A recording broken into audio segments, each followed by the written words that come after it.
Dedicate and you leave it.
Put me on. Yes.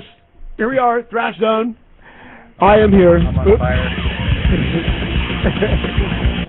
I hate when that happens. we were denied. Yes. You're never denied at Thrash Zone. Never. We don't deny people here. We're all about satisfaction. Not. No. No. We are here with Godenied. 3 great guys. Matt, Dan, Joshua, correct? Right. Oh, hey, I got it right. He nailed it first out. Yeah, I got it. Yeah. Got to remember Shane. He's not here, but yeah. Yeah, him too.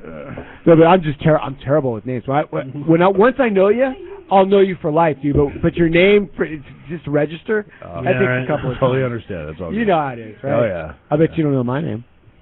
See? Hey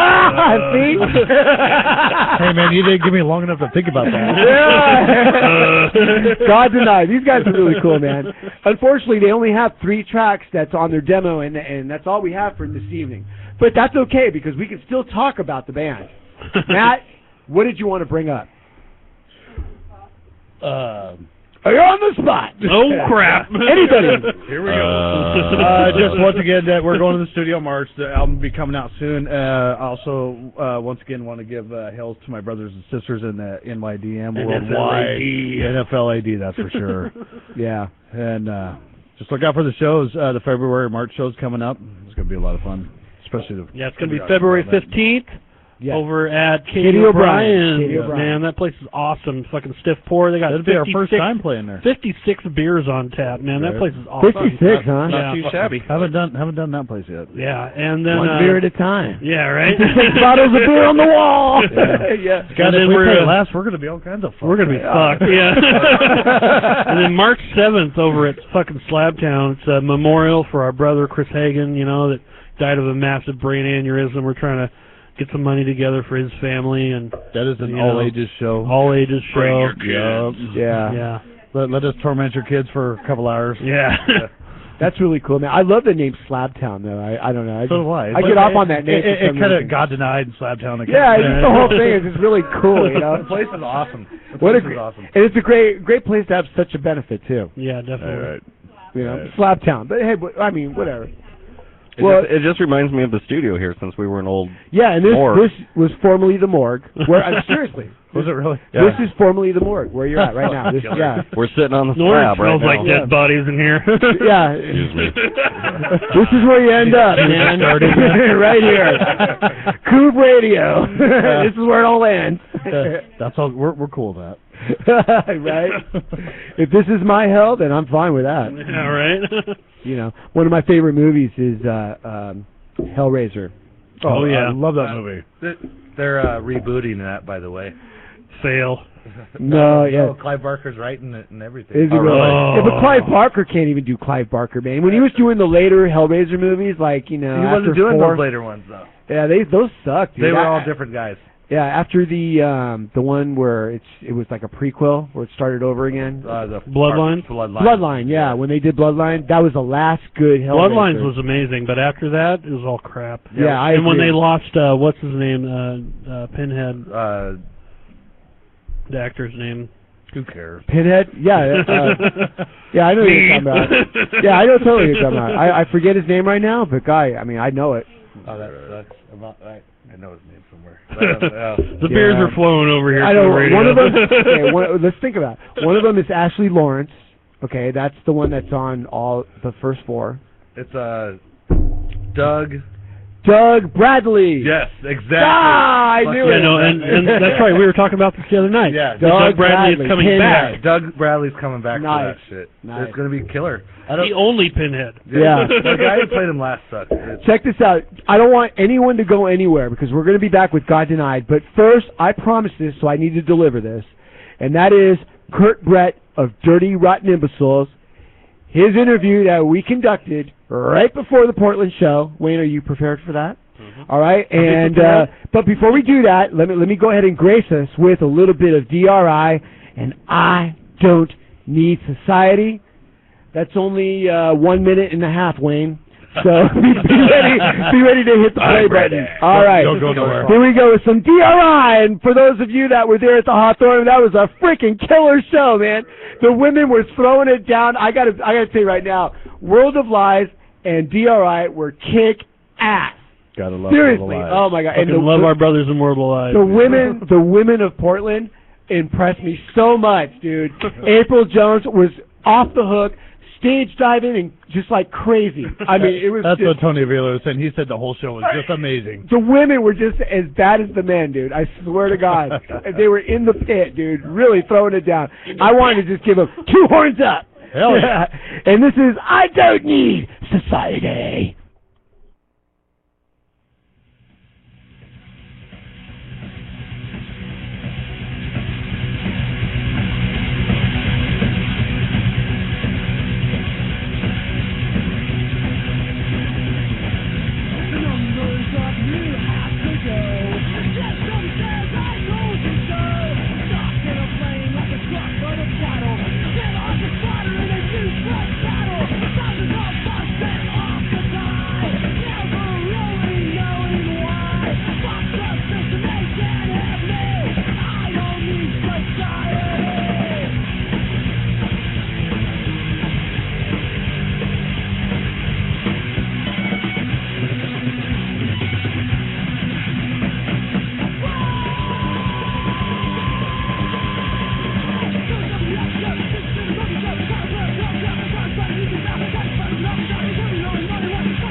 This is Thrash with Billy Bull. Who we got on the line?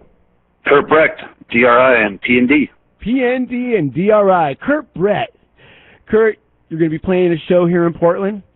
That's going to be... Yes, sir. Yeah, that's going to be on the 15th. Is that right? In 2 days? Right. Excellent. How did that... and we're going to talk about that in a minute. How did your tour go? You guys were in Mexico just last week or in the last couple of days? No, that was just me down there. I was just doing some press for Pasadena Napalm Division. Had like a week of press down there. But D.R.I. just came back from Peru and Brazil. Excellent. How'd that go over there? Oh, it was really good. A lot of fun. Yeah, I was talking with Caden DePena of Hyrax a few weeks ago, right. And he told me that there's quite a scene going on down there in South America and in those countries. Yeah, it's really opened up in the last years. That's great. So they were really receptive to D.R.I. Oh yeah, that's the third tour we've done in Brazil. That's nice. So when you guys come up here, originally I thought it was going to be like with an '80s lineup. Is that no longer happening? I'm not really sure. I mean, we've talked about it, I guess, with the promoters. You know, I don't know what's going on with it yet. I'd say it would probably be in California first. If we did it on the West Coast, you know, we might just do like San Francisco, Oakland, L.A., right, San Diego, something like that. We'll see what happens. I don't know. I'm not really in touch with the promoters on that and everything. Waiting to find out what their thoughts are. Yeah, well, I know that as far as the fans go, you know, I've tossed that idea around to see what they would think of it, and just everyone would just love to see that. And you know, even, me included. I mean, those were good times back then, and that was a classic D.R.I. lineup back in those days. And that was with it was a lot of fun because we didn't, you know, obviously we only played songs from that era when we did the shows in Texas. Yeah. So I kind of missed doing some of the I wouldn't say newer songs, but you know, from the '90s. I missed a few of those, but at the same time, we did a bunch of songs that we hadn't played in a long time from the '80s. It just gave me like total goosebumps to be playing them again, and it was a lot of fun. That's cool. Yeah, that would be great to hear some of those classics from Crossover, Dealing With It, the first album. That would be good stuff. I mean, we play a lot of that stuff anyway. Yeah. but we just, we had to add other songs that we don't normally play to fill in the gaps of the, because we took away so many songs. Sure. And plus those songs 90 songs. They were a lot shorter and a lot faster back then too. They were like 30 seconds long, Yeah, exactly. Yeah, you had songs like Commuter Man and Sad to Be and all those songs. Those are classics. Mm-hmm. So Kurt, everyone's glad that D.R.I. is going to be playing up here in Portland, and of course, everyone wants to know, when's D.R.I. going to record a new CD? Well, we talk about it and stuff. It's just you have to understand that we're getting so many offers to play all over the world that it's kind of hard to slow down. And it's actually, you would think, oh well, they've been back now for 3 years and everything, but actually they're just the offers keep getting better and better. Yeah. So to stop and write a record and record it and all that stuff, it's just it would be kind of counterproductive at this point, but. That there will be a time when we will want to go back in the studio. But I went in the studio recently with P&D, and our album came out this summer. So been pushing that and everything. So I don't want to be, like saying I got to have a D.R.I. album also. Oh, yeah. I don't want to be too pushy or whatever. I'm happy and thankful that I have one new album out last year. So P&D being Pasadena Napalm Division, for those that don't know. And that in its own right is a great band as well. I play with 100 Beers with a Zombie on the show all the time. I love that song. Cool. Oh, it's a great tune. It does very well on my show. Really fun one to play live too. Yeah. How about P&D? Let's talk about that actually for a little bit. What are you guys doing as a band? Are you going to be playing a tour, new album there? Well, we've been promoting the album around Texas, which is our strongest area so far. Sure. Since we haven't played out of Texas very much except in Louisiana. And like I said, I was just in Mexico doing some promo there, trying to get some gigs set up for P&D down there. D.R.I. already does really good in Mexico. So talking to some promoters and doing some press, interviews on TV and radio and all that. Sure. Magazines and stuff. So giving a push there, and because it's so close, I mean, I can fly to Mexico City. It's like an hour-and-a-half flight. Oh, yeah. For you, that is really close. It's for us to fly down there and start playing shows. And just like South America, Mexico is a really good place to play, too. So is P&D based out of Houston as well? Yes. Oh, okay. One guy lives in San Antonio, one is in Austin, and the other three are in the Houston area. Cool. All right. We got a gig as soon as I get back from Portland and Seattle with D.R.I., then I have a gig here in Beaumont, Texas with P&D. And then after that, D.R.I. goes on the 70,000 Tons of Metal. Oh, that's great. Yeah, that's over... the first time to go on one of those cruises, and I'm really looking forward to it. Yeah, I forget who it was. We had someone, one of our guests, it might have been Steve Smythe, saying that he was going to be on that. I forget who it was. Wayne, do you remember who that was? Yeah, but it was someone recently saying that they're going to be on that as well, and that's a yacht or it's a yacht cruise line. Yeah, where a lot of bands go on that and fans, and you just take a little cruise out there and listen to metal. You go for a couple of days, and you go to Mexico, and then you have like a day off in Mexico, the beach there, and then you go back again. I guess each band plays several times throughout the cruise, and the rest of the time everybody's just hanging out. There's no just regular people on the cruise. I mean, it's all people that are into the bands. It's all fans or bands. Right. Oh yeah. It should be very interesting. Yeah, I think that would be a great time. Are you going to be going to NAMM by any chance this year? No. Not this year. Okay. I was thinking of going myself. I had an opportunity. Neil Turbin offered us all badges if we wanted to go and be his guests, and we're still thinking about that, but it doesn't look too good. But yeah, it's kind of hard for us to get away from Portland and fly down to L.A. But yeah, all right. So D.R.I., man, you guys are going to be playing. I believe it's going to be at the Hawthorne Theater. You're going to be playing with World of Lies. World of Lies was in the studio a few weeks ago, and I can tell you right now, those guys can't wait to do another show with you. I was talking with. Oh, good. Yeah, you're familiar with Tony Avila, right? World of Lies. Tony Avila. Yeah, he said there was a time when you guys played, and your drummer I guess it was. Oh yeah. Rob Okay, Rampy. He couldn't make it, and you guys were just asking people, "Hey, who can play drums for us?" And everyone was taking turns. He was one of the guys that played for you. Okay, yeah. I know the name. I just, Facebook friend and everything. But that was so funny. I was just telling somebody today that time it wasn't funny then. I can look back and laugh now. But our drummer had to bail, and we had to do a couple shows in Seattle and Portland with just some fans jumping up there. Yeah. And we're hoping we don't want to just some bands I guess would just cancel and say fuck it, give everybody their money back kind of thing. But tried to make it happen anyway, and you have to take that chance, like are the fans going to forgive you and then come back to the show next time, or they just say, oh, they sucked, and then they'll never come back again. You know what I mean?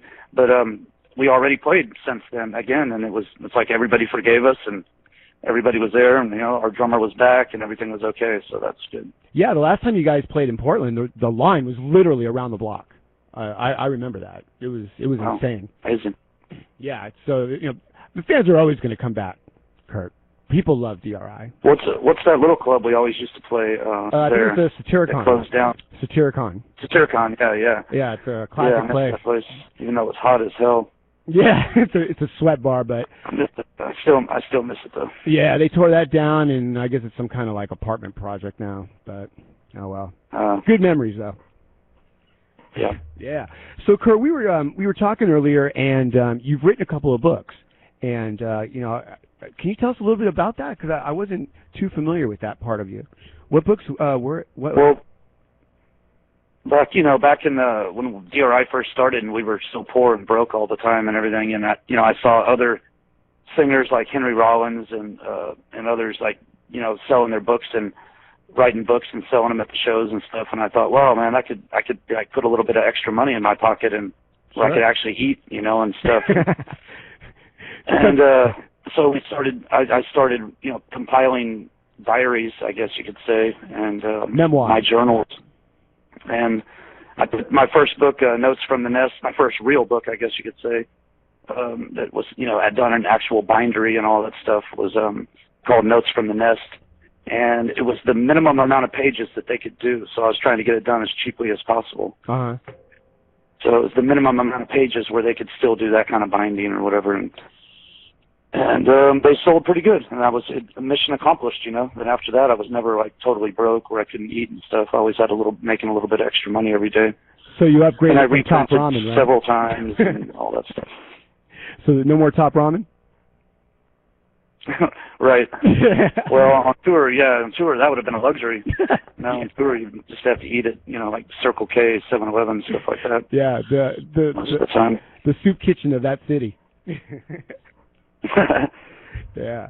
Yeah. So anyway, I just kept writing books after that, and after a while, I had too many books, and each time you press them, you had to make it a minimum of 1,000 to make it worth, cheap enough to make it worthwhile. Sure.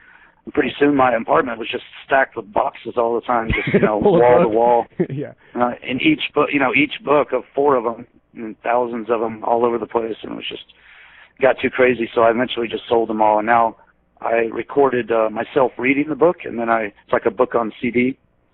Is that still available? I was selling those for a while on tour, and it was easier because I could just, make a few of them on my computer before I left on the tour, sell them like that. So those are still available then? I could make some, yeah. I mean, lately I haven't been doing it because I haven't had much time, but sure, I could easily do it. They don't sell like hotcakes or anything, but it's nice to have them just in case somebody asks. Well, I would think that would be pretty interesting because, the one thing I love about your lyrics, Kurt, and the music of D.R.I. is you guys write songs about real-life topics. I mean, I can totally identify with Under the Overpass or right. Syringes in the Sandbox, those kind of songs. I mean, that's real talk, and right. That's something that I can inner city problems. Yeah, it's just stuff like, from back in the day when you guys lived in the Bay Area. Those songs, it's like you're talking to me. It's, about real life things, day to day. Yeah. That's good. Mission accomplished. Yeah, glad man. You like it. Oh, yeah, I love it. Great lyrics, Kurt. All right, well, we just wanted to touch base with you since you are here in town in Portland. And is there anything you want to say to your fans? just can't wait to be there again. It's some of our best shows in the United States. That's is great. when we go and play in Seattle and Portland. And it's always, almost every time now, we just go up there and play those 2 shows and we go home. Seattle and Portland? Yep, we just go up there and play it and we go home. It's never like on a tour or anything. We just kind of go up there and play those gigs. We're done. We're out of there. Oh yeah, I imagine it's going to be a sold out show. It's going to be packed. Yeah, because it's always fun, always great, and always really cool people there. I can say right now, Kurt, there's a big buzz going on about this show, and people are very excited to have you guys up here in a couple of days. So that's going to be great. Sweet. All right. Tell them I'll have plenty of T-shirts and CDs and patches and got some new stuff available. So. All right. Well, we all look forward to it. Yeah. All right. See you there. That is Kurt Brecht of Dirty Rotten Imbeciles, Pasadena Napalm Division fame. And don't miss them January 15th at the Hawthorne Theater. Thank you, Kurt. Yeah. And that was our live, at the time, interview with Kurt Brecht, which was now dead. No, it was recorded Wednesday for everyone that, in case you were wondering. And I did have the date wrong. I kept saying it was the 15th, but the date was actually the 17th.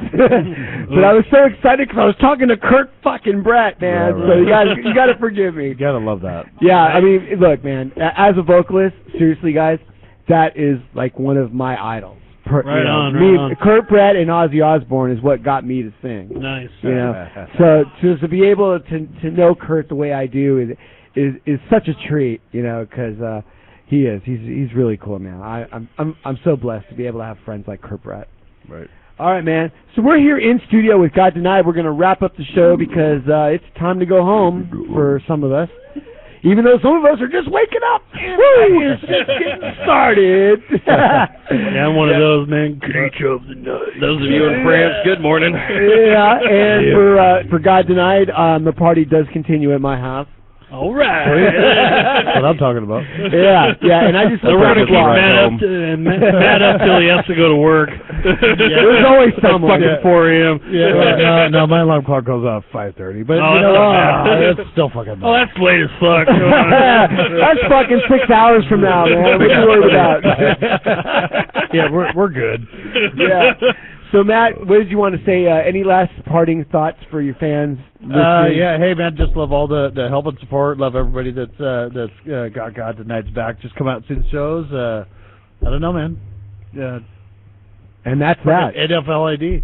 Yeah. Fucking support your local chapter, you know, fucking, get out to shows, support local artists and musicians and homeless people and... That's right.